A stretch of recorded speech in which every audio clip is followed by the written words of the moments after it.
नमः श्रीवर्धमानाय निर्धूतकलिलात्मने सालोकानां त्रिलोकानां यद्विद्या दर्पणायते। रत्नकंडक श्रावकाचार्य परम मंगल ग्रंथ है। आचार्य समंतबस स्वामी द्वारा यह दूसरी तीसरी शताब्दी में लिखा गया है। इसमें 150 श्लोक हैं। संस्कृत इसकी भाषा है। आचार्य भगवान ने इसमें सम्यक दर्शन, सम्यक ज्ञान, सम्यक चारित्र, संलेखना और श्रावक के 11 पदों की चर्चा की है। अपन देख रहे थे श्लोक नंबर 14, जिसमें बताया गया था निर्विचिकित्सा अंग के बाद अमूढ़ दृष्टि अंग। अमूढ़ दृष्टि अंग का मतलब है जहाँ पर किसी प्रकार के मिथ्या बातें ना हो, मिथ्या चर्चाएं ना हो और न ही मिथ्या कार्य हो। कुमार्ग, जो भी कुमार्ग हैं, कापथ मार्ग हैं, उनसे हमें दूर होना चाहिए। कापथ मार्ग का मतलब है संसार में भटकाने वाले मार्ग, संसार परिभ्रमण के जो कारण हैं, पंच परावर्तन के जो कारण हैं, ऐसे जो मार्ग हैं, उन मार्ग में हमारी मन वचन काया से किसी प्रकार से अनुशंसा ना हो। हम जो हैं ऐसे बहुत सारे कार्य कर लेते हैं जिससे हमारी मिथ्या श्रद्धा बैठ जाती है और उस मिथ्या श्रद्धा को निकालना जो है बहुत मुश्किल हो जाया करता है। जब तक सही तत्व का ज्ञान प्राप्त नहीं होता है तब तक वह मिथ्या श्रद्धा निकल नहीं पाती है। तो ऐसे कितने ही लोग हैं जिन्होंने कितने प्रकार की मिथ्याएं श्रद्धा पाल रखी हैं। ये करने से ऐसा हो जाता है, वो करने से वैसा हो जाता है, ऐसा अनेक प्रकार के। तो आप देखिए कितनी सारी क्रियाएं, जैसे गृहीत मिथ्यात्व भी आचार्य भगवान कहते हैं। गृहीत मिथ्यात्व मतलब जो दूसरों के द्वारा कहने से ग्रहण की जाती है उसे गृहीत मिथ्यात्व कहते हैं। जैसे कोई व्यक्ति बीमार है तो उसके लिए कहेंगे जाओ यहाँ पर तुम ये जल चढ़ा के आ जाओ, वहाँ पर चादर चढ़ा के करके आ जाओ, धागा बांध के आ जाओ। तो ये जो कार्य हैं जो हैं वो कार्य कैसे हैं? वो मिथ्या कार्य हैं और व्यक्ति उसमें श्रद्धा कर लेता है।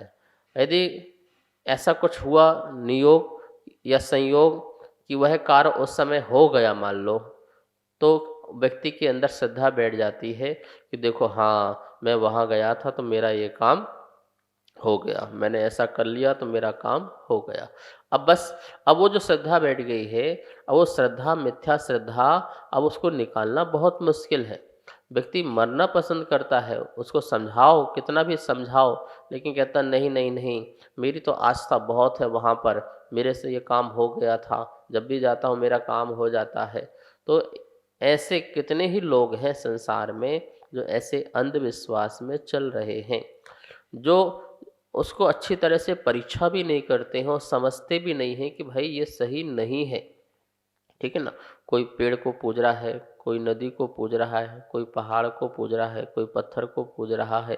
तो इस प्रकार से ऐसे कितने लोग हैं संसार में। यही बात यहाँ कह रहे हैं, अमूढ़ दृष्टि, जहाँ किसी प्रकार की मूढ़ता ना हो ऐसा श्रद्धान करना, वो अमूढ़ दृष्टि कहलाता है। यह अमूढ़ता निकालना बहुत जरूरी है। अनादि से ये मूढ़ता जो है भरी हुई है, अनादि से भरी हुई है। ऐसा मिथ्या भाव, मिथ्या विचार, मिथ्या कार्य जो है हमारे अनादि से चल रहा है। मिथ्या दर्शन, मिथ्या ज्ञान, मिथ्या चारित्र का, और संसार में परिभ्रमण का कारण भी यही है और महा दुख देने का कारण भी यही है। आपको दुख क्यों मिलता है? मिथ्या श्रद्धा से। सही श्रद्धा हो जाए तो कभी दुख नहीं होगा, मिथ्या श्रद्धा होगी तो आपको दुख होगा। ऐसी मिथ्या ज्ञान, ऐसी मिथ्या चारित्र, ठीक है ना? इसलिए कहते हैं सम्यक दृष्टि के अंदर जो है अमूढ़ता हो, मतलब मूढ़ता ना हो, सच्चा श्रद्धान हो। अब एक अंग और है जो आगे बात कर रहे हैं, वो है उपगूहन अंग। ये 5वां नंबर का है, उपगूहन अंग। उपगूहन, गूहन का मतलब होता है छुपाना, छुपाना। यदि किसी से किसी प्रकार से कोई गलती हो जाए, कोई पाप हो जाए, कोई अपराध हो जाए, व्रतों में त्रुटि हो जाए, नियम टूट जाए, संकल्प टूट जाए, आदि किसी भी प्रकार से इंसान से गलतियां हो जाया करती हैं, कर्म के वशीभूत क्या नहीं हो जाता है। अच्छे से अच्छे तपस्वी गण भी जो हैं कर्म के वेग में बह जाते हैं और उनसे भी पाप अपराध हो जाया करता है। वो सब हो जाने पर भी धर्मात्मा का लक्षण बता रहे हैं, सम्यक दृष्टि का लक्षण बता रहे हैं कि वह धर्म की रक्षा करने के लिए, धर्मात्मा की रक्षा करने के लिए वह उपगुहन अंग का पालन करे। आइए श्लोक नंबर है 15, उस 15 नंबर के श्लोक का सर्वप्रथम जो है उच्चारण करते हैं।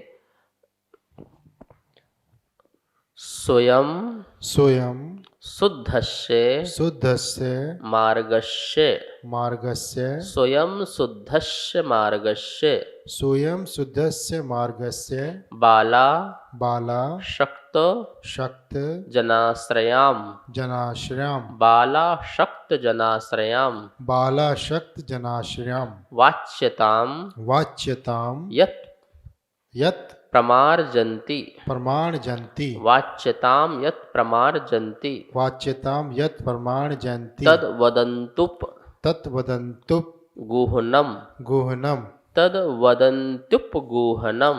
तद्वदन्त्युप गुहनम। इस प्रकार से उच्चारण हुआ। एक बार पूरा श्लोक का उच्चारण करते हैं। स्वयं शुद्धस्य मार्गस्य बालासक्ते जनाश्रयां वाच्यतां यत् प्रमार्जन्ति तत् वदन्तुपगुहनम्। अन्वयार्थ देखेंगे एक एक शब्द का अर्थ। स्वयं शुद्धस्य स्वभाव से पवित्र, मार्गस्य रत्नत्रुप रूप मार्ग की, बाला सक्त जनाश्रयाम अज्ञानी तथा असमर्थ जनों के आश्रय से होने वाली, वाच्यताम निंदा को, यत जो, प्रमार्जन्ति प्रमाजित अर्थात दूर करते हैं, तत् उनके, उपगुहन अंग वदंती कहते हैं। ये एक ही शब्द का अर्थ हुआ। अब आप यहाँ पूरा श्लोक देखिए। स्वयं जो यहाँ पर लेना है स्वभाव, शुद्ध से शुद्ध है, जो स्वयं शुद्ध है या स्वभाव से शुद्ध है, यह पवित्र है। क्या पवित्र है? मार्गस्य मार्ग की। मार्ग कौन सा मार्ग? मोक्ष मार्ग। मोक्ष मार्ग क्या है? सम्यक दर्शन ज्ञान चारित्राणि मोक्ष मार्ग। ये मोक्ष मार्ग है, रत्नत्रय मोक्ष मार्ग है। यही सुख का मार्ग है, यही उत्तम मार्ग है। तो कह रहे हैं स्वयं शुद्धस्य मार्ग से। मोक्ष मार्ग कैसा है? स्वयं शुद्ध है। कैसा है? स्वयं शुद्ध है, मतलब पवित्र है, पावन है, पुनीत है, जिसमें कहीं किसी प्रकार का जो है दोष नहीं है। ऐसा स्वयं शुद्धस्य मार्गस्य, स्वयं ही या स्वभाव से शुद्ध या पवित्र मार्ग से मार्ग की, बाला सक्त जनाश्रयाम। देखिए यहाँ संधि कीजिए, बाल प्लस आसक्त जन प्लस आश्रय, बाल प्लस आसक्त जन प्लस आश्रयाम। ठीक है, ये संधि निकली। तो बाल, बाल किसे कहते हैं? अज्ञानी को। अज्ञानी जीव बाल कहलाते हैं। अज्ञ, जिनको अभी ज्ञान नहीं है, जिनको अभी समझ नहीं है किस में हित है और किस में अहित है, क्या करने लायक है और क्या करने लायक नहीं है, जिनको अभी विवेक नहीं है, बुद्धि का विकास नहीं है, समझ नहीं है, वो बाल कहलाते हैं। दूसरा, बाल का अर्थ मिथ्या दृष्टि भी होता है, क्योंकि वो अज्ञानी है। तो अज्ञानी को मिथ्या दृष्टि यहाँ पर समझना। बाल मिथ्या दृष्टि लोगों के द्वारा, बाल जन, और दूसरा दिया है अशक्त जन। अशक्त मतलब कौन कहलाते हैं? अशक्त का मतलब होता है जिसमें सामर्थ्यता ना हो। अशक्त, सामर्थ्यता नहीं है। जैसे कि जो बालक है, बाल है, शिशु है, उसमें भी धर्म की सामर्थ्यता नहीं है। जो अति बाल्य है, जो अति वृद्ध है, उनकी भी सामर्थ्यता कम हो जाती है। जब बुढ़ापा आने लगता है, शरीर साथ नहीं देता है, तो व्रतों का पालन उतने अच्छे से नहीं हो पाता है जितने अच्छे से युवा अवस्था में हो जाता है। तो अति बाल्यावस्था, अति वृद्ध अवस्था और अति रोगता, अति रोगी, जो अति रोग से ग्रसित हो, जिसको बहुत बड़ी बीमारियां हो, तो बड़ी बीमारी होने के कारण वो बीमारी के चक्कर में भी अपना जो है धर्म का पालन नहीं कर पाता। तो ये क्या है? अशक्त, असक्त जन के आश्रय से, बाल जन के आश्रय से और असक्त जनों के आश्रय से। समझ में आ गया? दो बात कह रहे हैं यहाँ पर, मतलब कि एक अज्ञानी मिथ्या दृष्टियों के आश्रय से और दूसरा असमर्थ जनों के आश्रय से। वाच्यताम, निंदा को, वाच्यताम निंदा को, यत जो प्रमार्जंती, दूर करते हैं। ठीक है ना? क्या कह रहे हैं?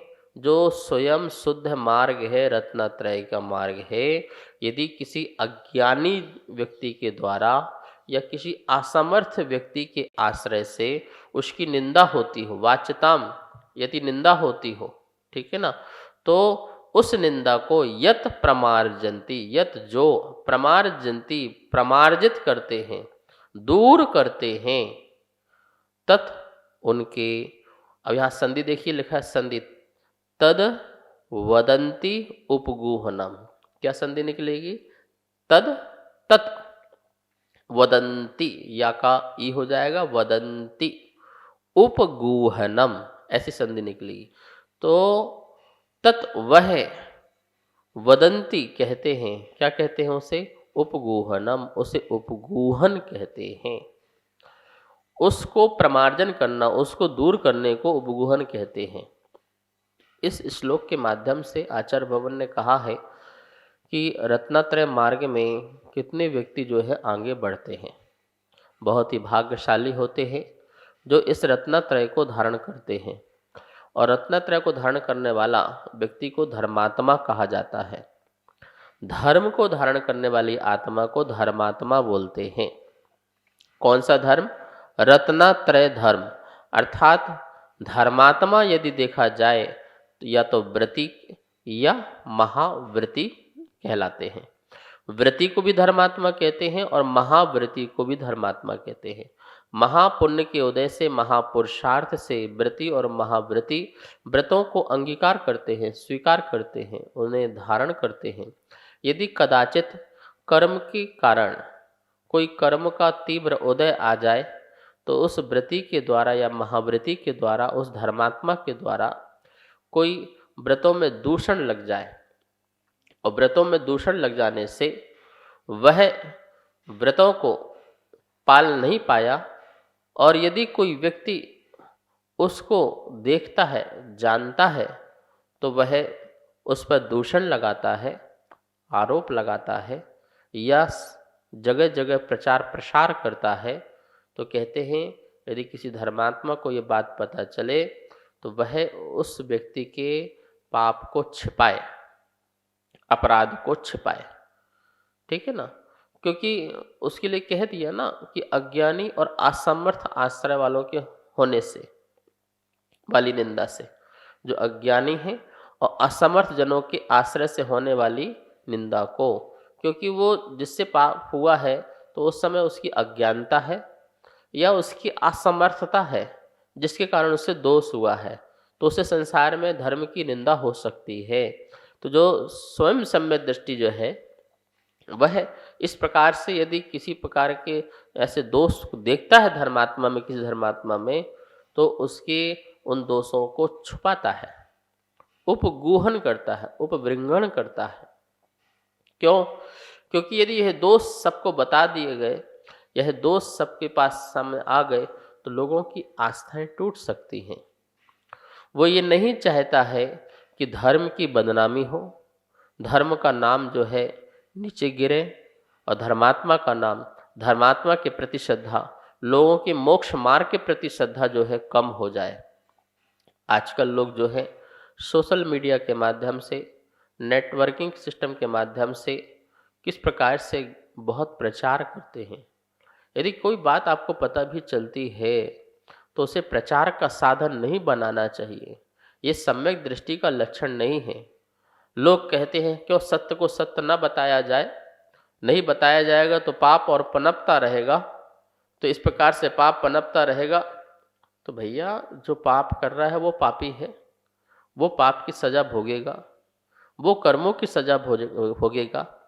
ये जैन दर्शन में आप जानते हैं ना, जो कर्म करता है वही उसके फल को भोगता है। आप हम लोग जो हैं क्यों बीच में धर्म को ला करके आप बदनाम करना चाहते हैं। एक व्यक्ति के अपराध से आप सभी जो है धर्मात्माओं के प्रति क्यों उंगलियां उठाने का काम करते हैं। आप उसको इस प्रकार से हाईलाइट करते हैं, इस प्रकार से बताने का प्रयास करते हैं, जिसके कारण कितने ही लोगों की आस्थाएं गुरुओं से दूर हो जाती हैं। जो सच्चे धर्मात्मा हैं, जो सच्चे मोक्ष मार्ग में चल रहे हैं और निर्दोष साधना कर रहे हैं, उनके प्रति भी श्रद्धा कम करने का कार्य कर जाते हैं। कितना बड़ा पाप है, कितना बड़ा अपराध है, आप सोच नहीं सकते हैं। आपने कितनों व्यक्तियों का कल्याण करने से उनको रोक दिया है। उनका उद्धार हो सकता था, लेकिन उनकी श्रद्धाओं को तोड़ करके आपने उनको मोक्ष मार्ग से अलग किया है। इसलिए ये बहुत बड़ा अंग है, उपगूहन अंग, और इसकी आवश्यकता है। चाहे चौथा काल हो, चाहे पंचम काल हो, उपगूहन अंग तो शाश्वत अंग है। ये सिर्फ चौथे काल, पांचवें काल के लिए है ऐसा नहीं है। हर काल में इस उपगूहन अंग की जरूरत है। कभी न कभी किसी न किसी का कर्म का तीव्र उदय आता है, जिसके कारण वह अपने मोक्ष मार्ग से च्युत हो जाता है, व्रतों में दोष लगा देता है, अपराध कर लेता है जिसमें उसका वश नहीं चलता है। ऐसे अज्ञानी असमर्थ व्यक्ति से कोई निंदा हो जाए तो प्रमार्जन्ति, उसका प्रमार्जन करो। यही उपगूहन अंग है। इसका पालन करने से धर्म की रक्षा होती है और धर्मात्मा की भी रक्षा होती है। समय हो चुका है, आइए माँ जनवाणी की स्तुति करते हैं। जा वाणी के ज्ञान से सूझे लोकालोक, शो वाणी मस्तक धरो सदा देत हो धोख। हे जनवाणी भारती तो हे जपो दिन रेन, जो तेरी शरणा धरे सो पावे सुख चैन। सबको बहुत बहुत मंगल आशीर्वाद। नमस्ते।